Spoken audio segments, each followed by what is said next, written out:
Архины гарал үүсэл ба хор уршгийг номлосон сургаал. Бадам самбава багшид хотол баясгаланд нэрт хан хөвгүүнээр энэ арх химээгдэх ундаа эрт урд хэрхэн хаанаас гарсан учир шалтгааныг номлон суур химээн өчсөнд багш бээр ийм химээн номлосон болоо. Идүүгээгээс 4386 галуу нөгчсөний тэртээ түнчлэн ирсэн саран гэрэлт хэмээх бурхан ертөнцөд залран номын хүрдийг эргүүлэх үе тэр цагт Тэнгэрийн 8 хаан, Асурын 8 хаан, Хүмүүний хаан, хүмүүн бус үнэр идэгч, хөвлөр гулгагч, лус тэргүүтэн 8 аймгийн хаан нөхөдлөгөөс л бүгдээр хуран түнчлэн ирсэн бурханаас номыг сонсож аваа. Тэр цагт амьтдад хорлолыг үлдэгч нүүлт шулмсын хаан хэмээгдэх нэгэнбээр үүнд сэтгэл тэсэн хорсож бурхны өмнө олон амьтад хурж ганц миний өмнө нэг ч амьтад үл ирэх энэ юун бөө хэмээн машид бахиран саран гэрэл бурхныг хараагаад гаслан гансран хэвтэв. Тэр цагт нүгэл шулмсын хаан түүнийг ин нойрсох үед нь догшин их хар сахиусан тэнгэрэн түүнд ин химэн зүүдлүүлсэн болоо. Ай хаан чи бүү гаслах тун би чамд шидийг өгсүгэ химэн ин үгүйсэн.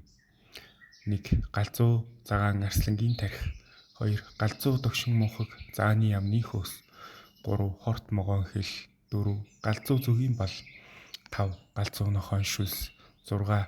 Шулмсын 9 бүжигчний чумаг. 7. Үхээр идэгч чонны нүдний цэцгий. 8. Үхээрийн мах. 9. Им мангасын умаан цус.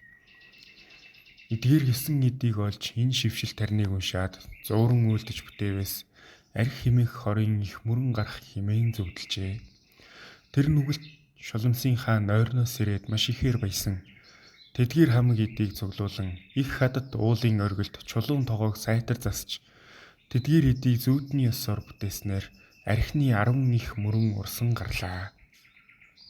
Тэр цагт бурхнаас ном сонсогч хамаг амьтад түүнийг ус химэн эндүрч ууснаар согтоод машид мунхрах болов. Тэр үүсгэсэн арх нь газарч шингэснээр үрийн арх хийгээд зассан арх хоёулангийн уг шалтгаан болсон болоо. Тэр нүгэлт шулмсын хаан үүнд үлэмж баясан тэндээс бурхны дэргэд хурагсад хийгээд өөрт цугларагч амьтдын олон цөөн хэдий шинэ бүү химэн тэнцвүүлэн үзсэнд нийт амьтдын 4%-аас 3% нь саран гэрэлт бурхны дэргэд цуглаад үлдсэн 1% нь цөөхөн шулмсын хааны дэргэд хурж байгааг хараад нүгэлт шулмсын хаан бээр дахин маш их гаслангаар нэрвэгдэн шаналх үед догшин их хар тэнгэр нь түүнд ийм химээн өгөөлөв. Хаан чи бүү гаслах тун энэ галвын амьтдын нас нэг бум тоот болоод буян их тул чамд цугларч ирэх амьтан цөөн буй заа.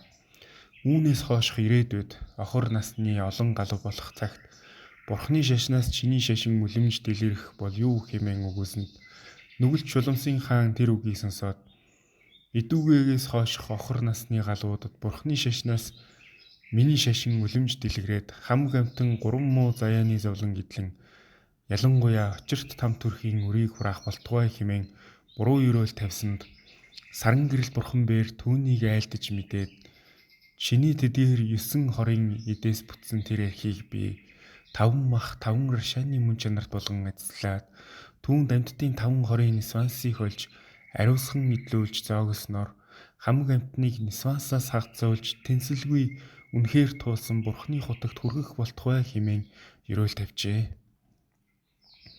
9 муу эдийн хүч архинд бүрдснээр амьтнаа энэ мэт хорлох болох нь. 1.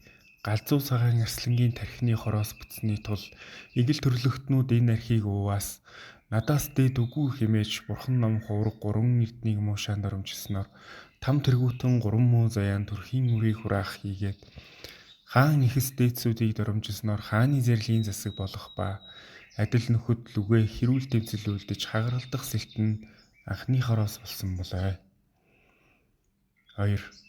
Галзуу догшин мухаг зааны амны хөөснөөс бүтсний тул арх үүл өгч төрлөختөн архин дүүл дурлах үгсийг өгүүлбэл түн сэтгэл үл баясан эдэн бурхан дотоо дахил болгогч шийгээд дээдэс дундаа болгосон энэ архийг үл өөмүү хэмээн өгүүлэгч Энэ юм бөө хэмээн доромжллын элдв зүйл муу үгийг өгүүлж арх надад олдсугай би дахин уух болтугай хэмээн буруу үзлийг сэтгэл хүчтэй төрөх тэр нь 2 дугаар хороос болсон болоо. 3. Хорт могоон хэлний хороос бутсан тул түүнд муу үгсийг өгүүлээд хураан уудалж тесэн үйлч чадах хил аманд улдраатах үг хэлээ тов тодорхой хэлж чадах чадвараа алдах зэрэг нь 3 дугаар хороос болсон болоо. 4. Галзуу зүгийн балнаас буцны тул арх нь балнаас ч үлэмж амттай болж төвчин үлч чадах нь 4 дугаар хорноос болсон болоо. 5. Галзуу нохойн шүлснээс буцны тул бусад орлон төрлөختөнтэй хэрүүл тэмцэл хийн жанжих ба гөвших махяс арьсаа уралдан зовж үлдэх нь 5 дугаар хороос болсон болоо. 6. Шуламсын 9 бүжигчний чөмгнөөс буцны тул архиар согтсон төрлөختнүүдийн хөл гарын чөмөг бүхэн халуу оргиж суух хөвтөх газар амаргүй тул гинэт босоод чирэгдлийг гаргах хөл гарн докторгүй байр суурай олж ядан тэмцэх морь унуул галзуу мэт эрг гуу хавцгай ба хад мөрөн тэргүүтнээс ч айхгүй давтлан үйлдээд унан үхэт хийх мах яс нүүр царай өвдөн завхан 6 дугаар хороос болсон болоо. 7. Үхээр идэх чоны нүдний цэцгийнээс буцны тул архиар маш цогцсон хүний нүдэн тодорхойгүй гүлээж юун бээр тодорхой үйл харна чадах юуны ч нүрийг тодорхой үйл мэднэ сэтгэл балран үлдэх нь 7 дугаар хороос болсон болоо. 8. Үхээрийн махнаас буцны тул архийг үргэлж өтөгч хүний нүүр царай нь үнсний өнгө мэт үзэшгүй муухай болох нь 8 дугаар хороос болсон болоо. 9. Им мангасын умаан цуснаас буцны тул архийг үргэлж уугч төрлөختнүүдийн биетэй хамт төрсөн сахиусан тэнгэрүүд нь зайлж түүний оронд Чуламсын хаан баттай оршоод тэр хүний 8 төм 4,000 нисванс нь гал мэт бадрах, ус мэт хямрах, салхи мэт хөдлөх, шороо мэт бутрах тэргүүтэн 10 хар үйлийг үлдээд тангараг санваар дорооцноор 3 муу заяатан хийгээд очирт там тэргүүтэнд төрж тамийн элдв зүйл зовлон амсаж эдлэх хэмээн 3 цагийн хамаг бурхад намсан болоо. Юр архийг ууснаар биеийн хүч тэнхээд ороодох нүүр царайны өнгө гондож өвчлээс олширч турж эзэнхий болох хурц хилэнгийн өгүүлэмжинд улдраатан чалчаа залхай болох саруул тодорхой ухаан мөнхрөн бодон гуйрах хойдын буян хилэнцийн үлийн үрийг үл санан мөнхөрч үхэх энэ насандаа нөгөө зовлонт тухай бас согтуу ирв хэмээн хүн бүхэн доромжлогдох хойд насандаа ч 3 муу заяаны зовлон амсах бөгөөд хэрв хүмүүний орон түргээс оюун мөнхөг зан авир муу болмоо хэмээн номловэ. Ийм тэрхэн сонсогч та бүхэн арх гимэх хортондаанаас үргэлж татгалзаж төрөл тутамдаа буян паримэ хөгжүүлснээр амтны тусын тулд гэгэрл нэрван цаашлаад хамаг амтны тусын тулд бурхны утгыг олох болтугай хэмээн ивэё. Намо Буддая, намо Дharmaya, намо Sangaya, намо Буддая, намо Дharmaya, намо Sangaya.